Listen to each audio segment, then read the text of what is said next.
말씀을 가지고 그물을 깁는 사람들이라는 제목으로 말씀을 함께 나누도록 하겠습니다. 사랑하는 성도 여러분, 우리는 지금 역사상 가장 많이 연결된 시대를 살고 있습니다. 카카오톡, 인스타그램, 유튜브, 요즘엔 심지어 AI까지 24시간 끊임없이 연결되어 있습니다. 스마트폰만 열면 언제든 어디서든 누를 수 있고 연결될 수 있습니다. 결국 스마트폰 하나만 있으면 지구 반대편에 있는 사람과도 대화할 수 있습니다. 우리가 드리는 예배도 우리 온라인으로 송출되고 있는데, 태국 방콕에 사역하고 있는 심다소 선교사님도 지금 운전해서 교회로 가는 중에 핸드폰을 열어서 온라인으로 예배를 드리고 있을 겁니다. 그런데 여러분, 이상하지 않습니까? 그 어느 때보다 많이 연결되어 있는데 사람들은 오히려 더 외롭다고 아우성입니다. 부부는 같은 집에 살면서도 대화가 없고요. 또 부모와 자녀는 같은 식탁에 앉아 있으면서도 각자의 스마트폰만 바라보고 있습니다. 여러분, 카페나 다른 곳에 한번 가보십시오. 거의 대부분 다 고개 숙이고 핸드폰만 바라보고 있는 부분들을 심심찮게 보게 될 겁니다. 직장에서는 협력보다 경쟁이 앞서고 있고, 교회 안에서도 함께 예배하고 있지만 마음은 서로 멀어질 때가 있다라는 이야기입니다. 연결은 많아졌는데 관계는 더 얕아졌습니다. 소통의 통로는 늘어났지만 마음은 오히려 더 닫혀 있다는 겁니다. 사회학자들은 이런 현상을 가리켜서 뭐라고 하는지 혹시 아십니까? 사회학자들은 이런 현상을 초연결 시대의 고립이라고 얘기를 합니다. 이게 초연결 시대의 고립이라는 거죠. 기술이 사람 사이의 공간을 채우는 것처럼 보여요. 그러나 정작 관계의 깊이는 메워지지 않는 현상들이 우리 삶 가운데 나타나고 있다는 겁니다. 그런데 사실 이러한 현상의 문제는 지금 우리가 살고 있는 이 시대만 그러냐? 그렇지 않아요.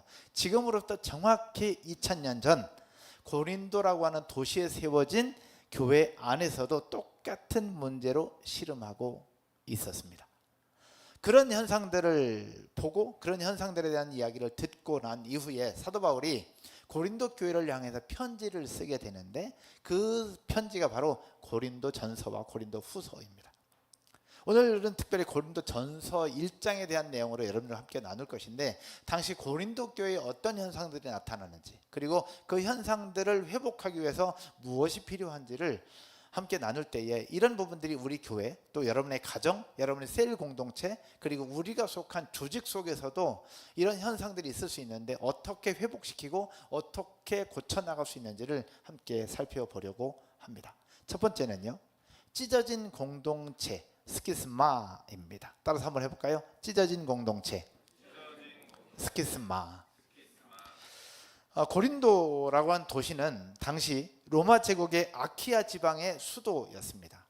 아키아라는 지방을 한번 어디선가 들어보셨을 것 같은데, 아키아 지방의 수도였어요. 대도시였다는 얘기입니다.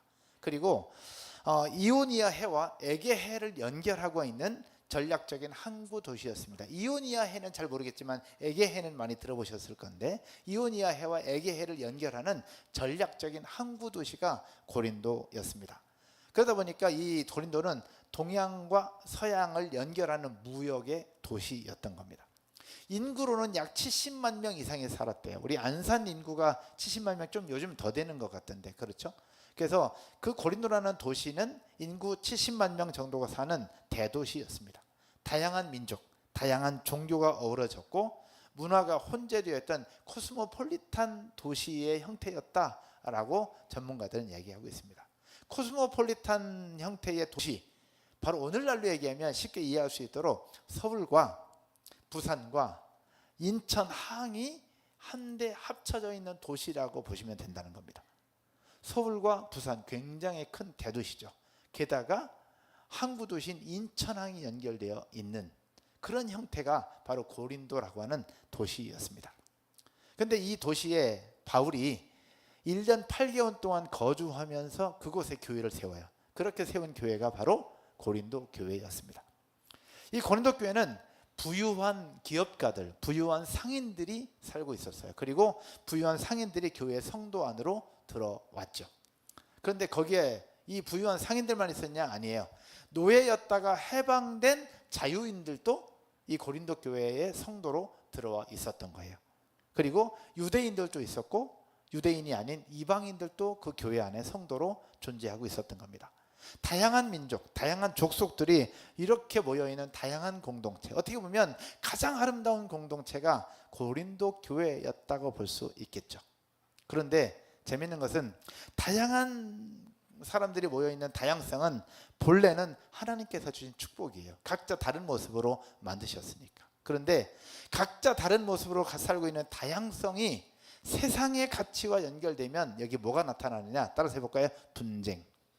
분쟁이 나타난다는 겁니다. 왜? 각기 소견에 오른 대로 행하고 각자의 삶을 주장하다 보니 결국 하나됨이 아니라 분쟁이 나타나게 되는데, 고린도 교회의 가장 큰 특징이 바로 뭐냐? 분쟁이었다는 겁니다. 그래서 오늘 읽은 본문 우리 10절부터 봤는데 11절을 한번 보면 사도 바울이 정확하게 그들의 문제를 지적하고 있어요. 분쟁이라고. 같이 한번 읽어보겠습니다. 온라인으로 예배하시는 분들도 함께 읽겠습니다. 내 형제들아, 글로웨의 집 편으로 너희에 대한 말이 내게 들리니 곧 너희 가운데 분쟁이 있다는 것이라.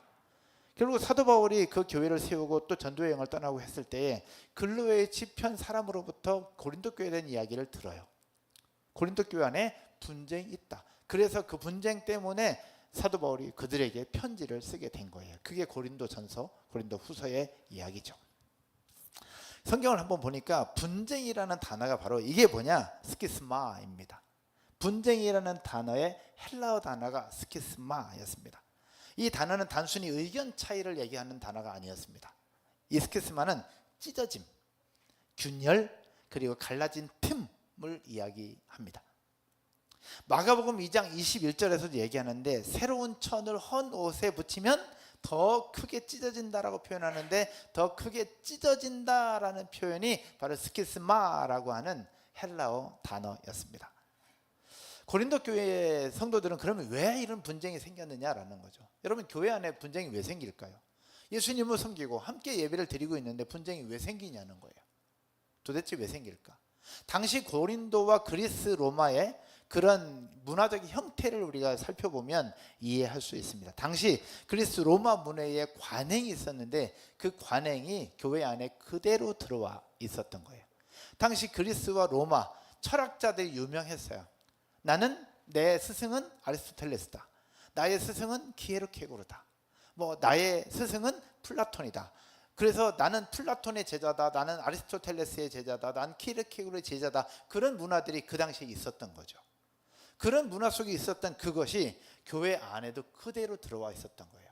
결국 철학자와 스승을 자랑하는 문화가 그들 속에 있었는데, 나는 어떤 학파에 속해 있고 나는 누구의 스승이 누구의 제자이라는 그것이 정말 이렇게 만연해 있을 그때 그 똑같은 문화가 교회 안에 들어와 있었던 겁니다. 그러다 보니까 교회 안에 사도들, 그 다음에 하나님의 사람들이 있었어요. 아볼로가 있었고 게바가 있었고, 그 다음에 베드로가 있었고, 또 가장 중요한 예수님이 있었고 사도 바울이 있었죠. 그러다 보니까 자기들은 얘기해요. 나는 게바에게 세례를 받았다. 나는 아볼로에게 세례를 받았다. 이제 그런데 그것을 세례받았다고 얘기하는 것이 아니라 나는 아볼로에게, 나는 게바에게, 나는 바울에게, 그렇게 이야기를 하다 보니까 서로 파벌이 나누게 되는 거예요. 그러다 보니까 그 속에 분쟁이 생겨나게 됐던 겁니다. 여러분, 교회의 주인은 누구예요? 교회의 주인은 누굴까요? 예전에 주일학교에서 교회 주인이 누구예요? 그랬더니 목사님요 그러더라고. 교회 주인은 목사님도 아니고 게바도 아니고 아볼로도 아니고 바울도 아니에요. 교회 주인은 누굽니까? 예수 그리스도죠. 우리 주 예수 그리스도. 결국 고린도 교회 주인도 예수 그리스도인데, 그들의 생각 속에 예수님을 믿는다고 하지만 예수님보다 누가 더 중요했냐? 누가 우리 편이냐가 더 중요하게 생각했던 거죠. 누가 우리 편이냐.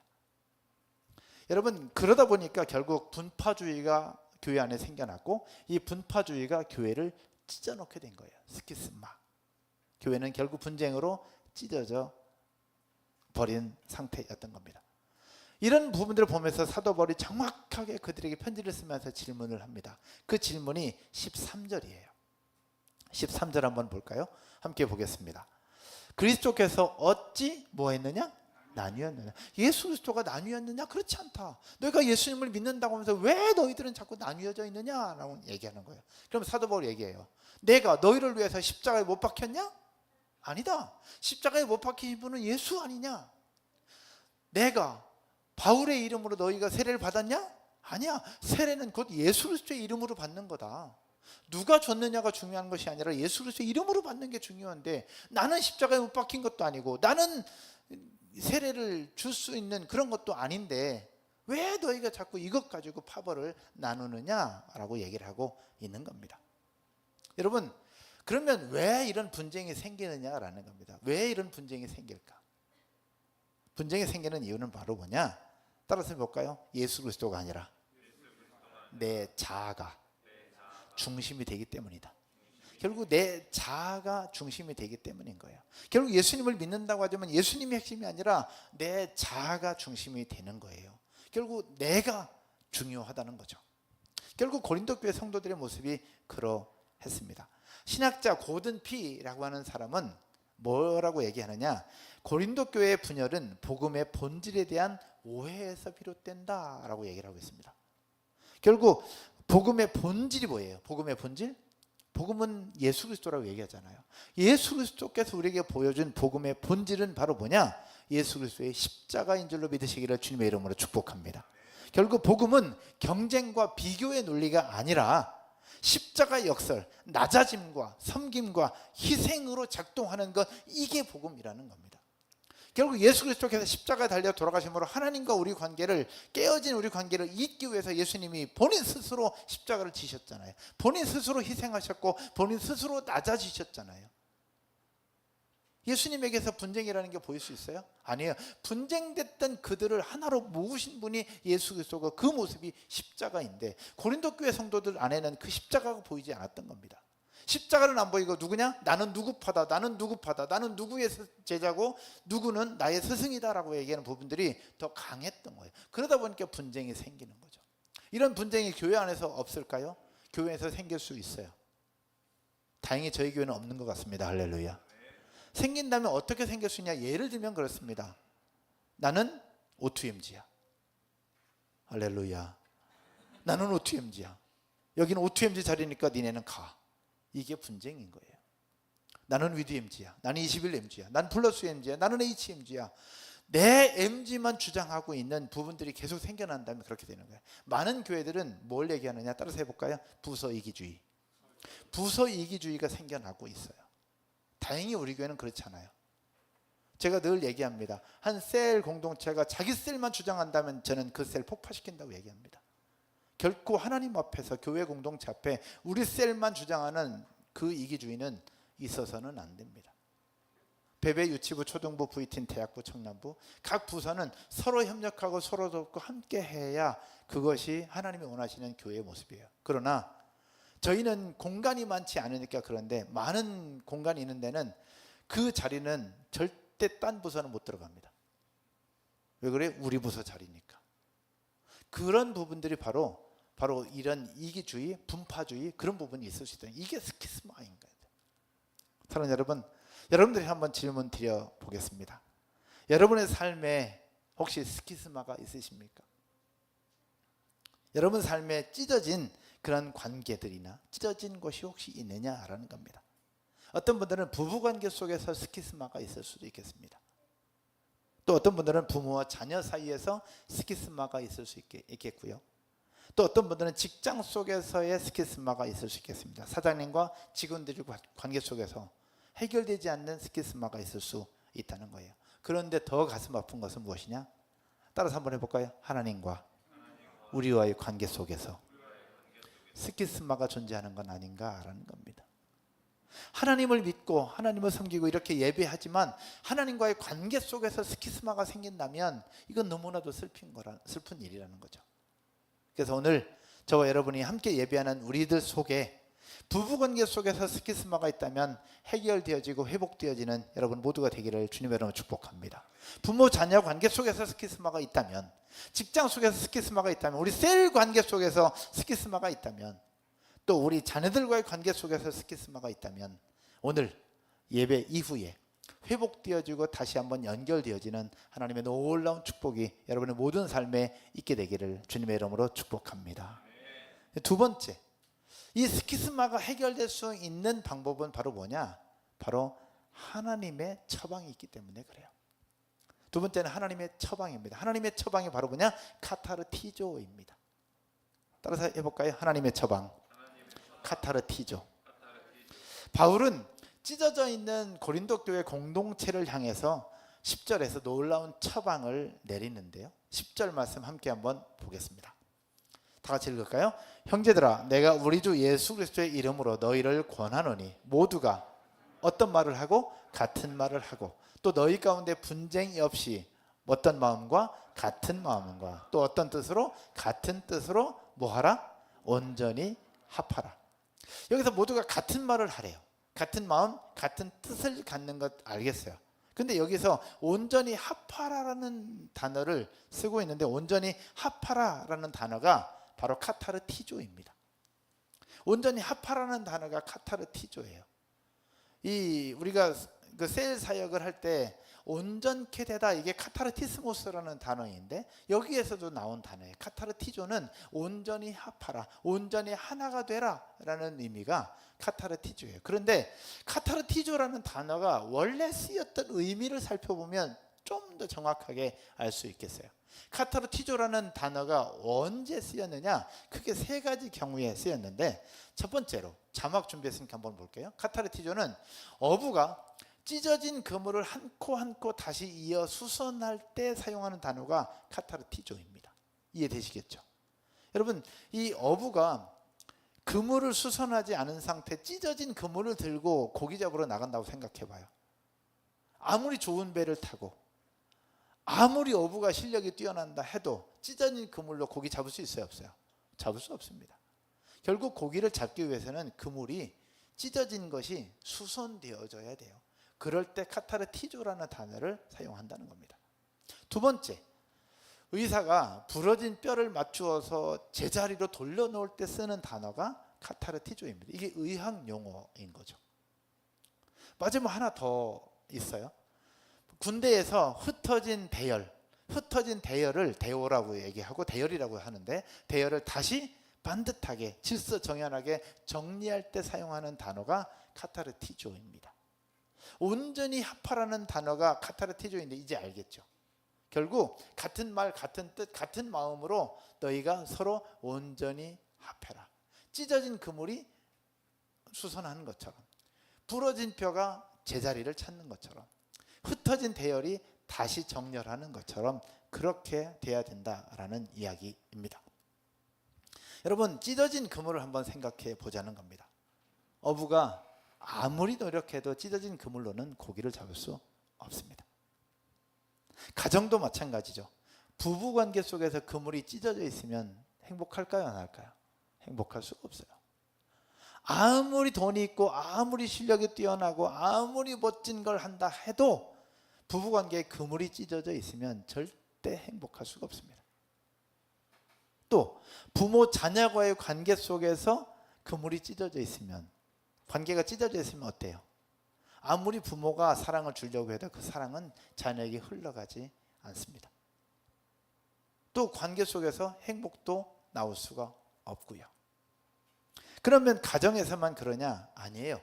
조직에서도 마찬가지고, 조직에서 사장님과 직원과의 관계가 찢어져 있다면 결국은 회사가 수익을 낼 수 있어요?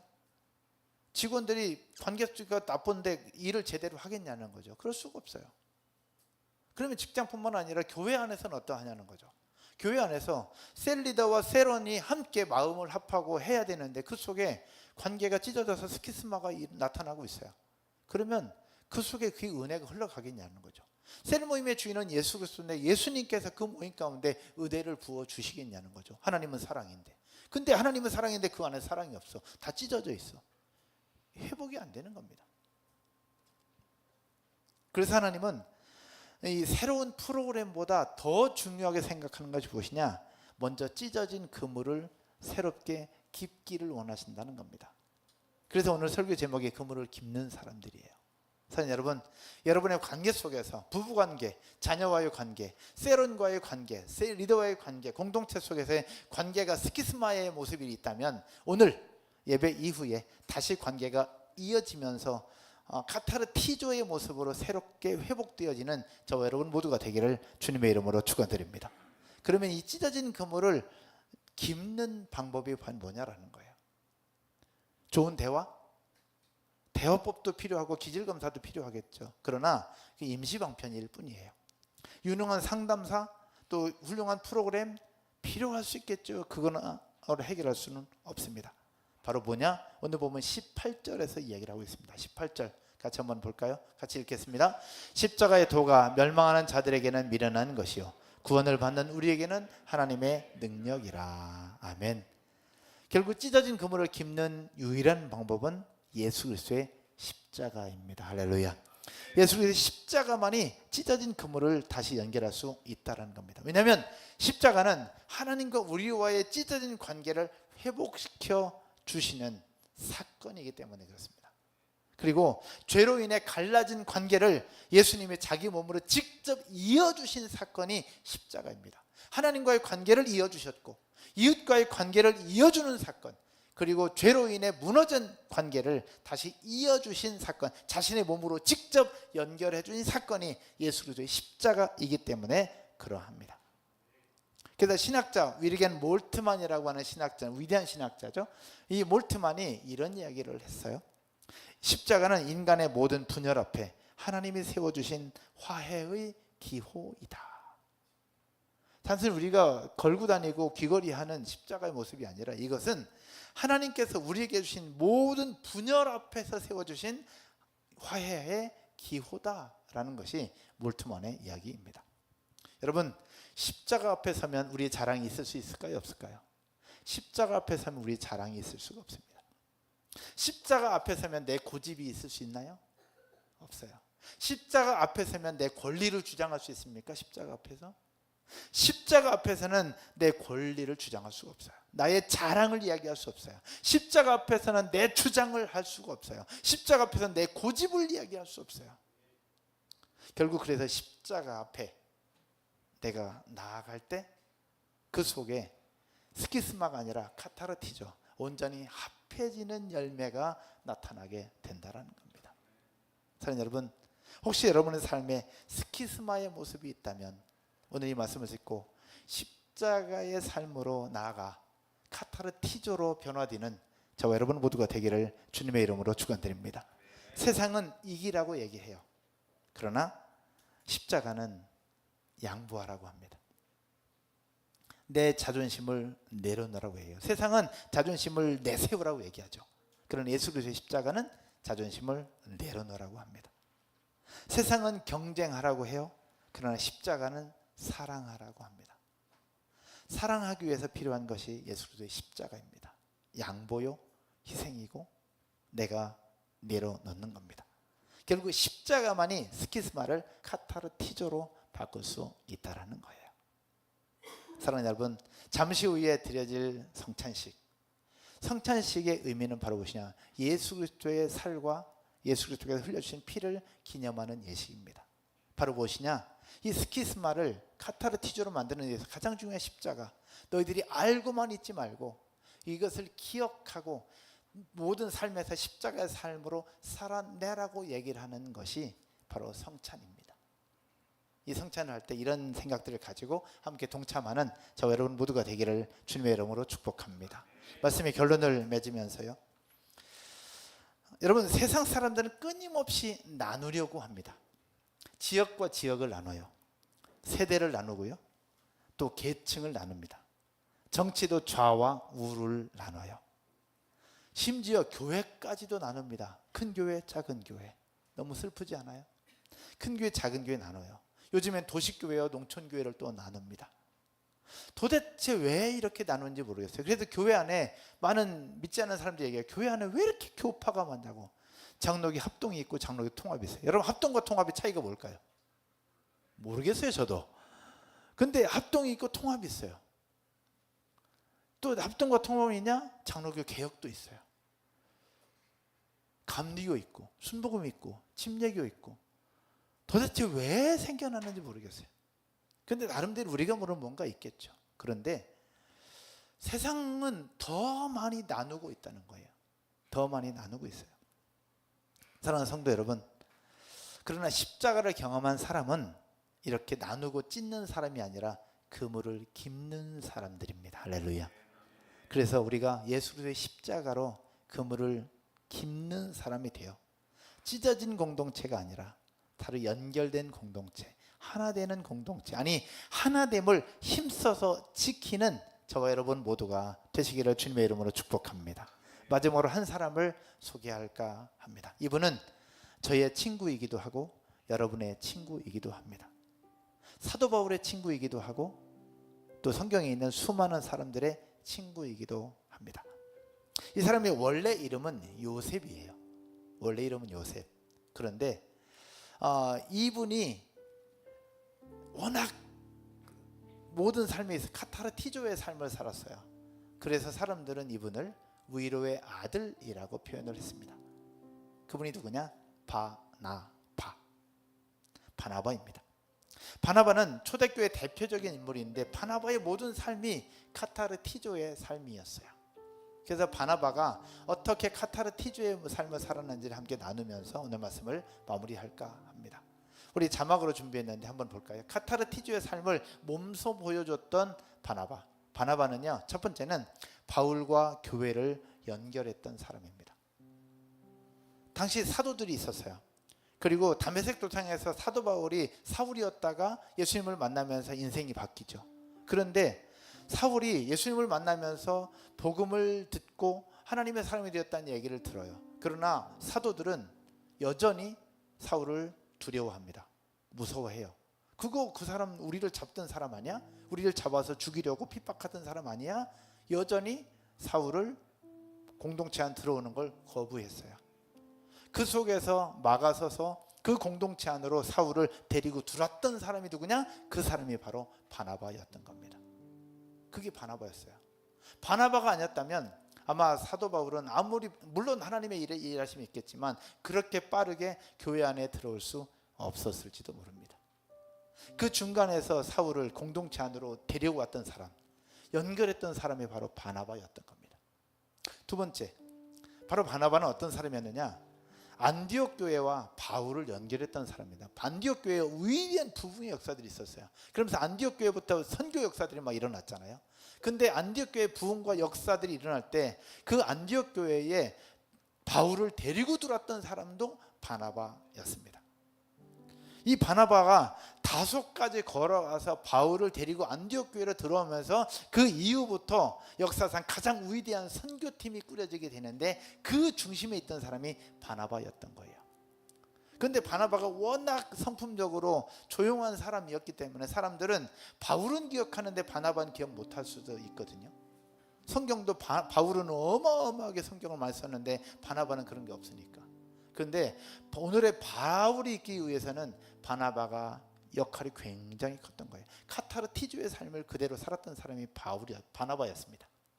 또 하나, 이 바나바가 어떤 역할을 했느냐?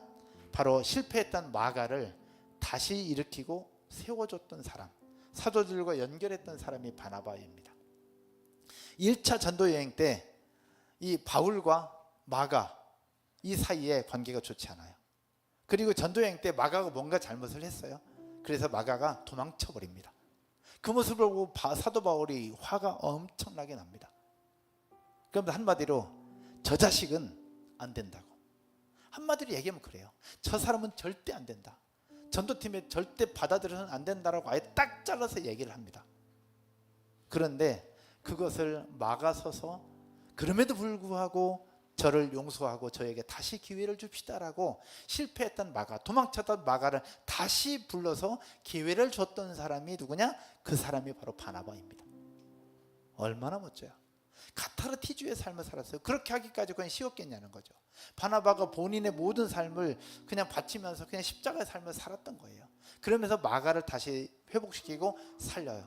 근데 재밌는 것은 디모데후서 4장 11절에 보니까 이 감옥 속에서 사도 바울의 인생 말년에 이렇게 얘기합니다. 마가를 나에게 데려오라. 그가 나의 일에 유익하다라고요. 사도 바울이 인생 말년에 그 마가를 다시 불러요. 그렇게 되기까지 중심이 있던 사람이 누구냐? 바나바였던 겁니다.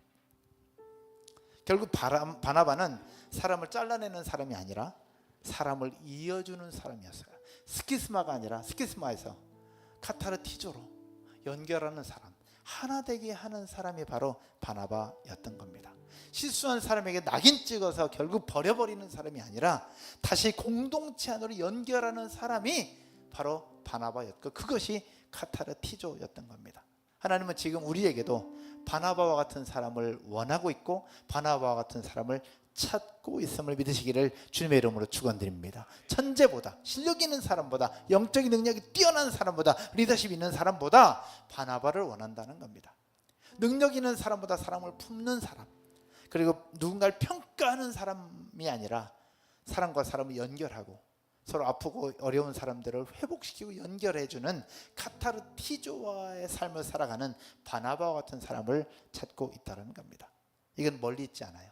바로 우리의 삶 가운데 나타나게 될 줄로 믿습니다. 여러분, 셀에서 이런 카타르티조의 삶을 살아내는 저 여러분 모두가 되시기를 주님의 이름으로 축복합니다. 여러분, 가정에서도 부부관계가 어려우면 누군가 하나는 카타르티조 해야 되는 거예요. 부모와 자녀 속에 누군가 하나는 그 일을 해야 되죠. 직장 속에서 누군가 하나는 카타르티조의 삶을 살아야 됩니다. 그 십자가의 삶을 살아가는 그에게 놀라운 주의 역사가 있을 줄로 믿습니다. 기도하겠습니다. 사랑하는 하나님 아버지,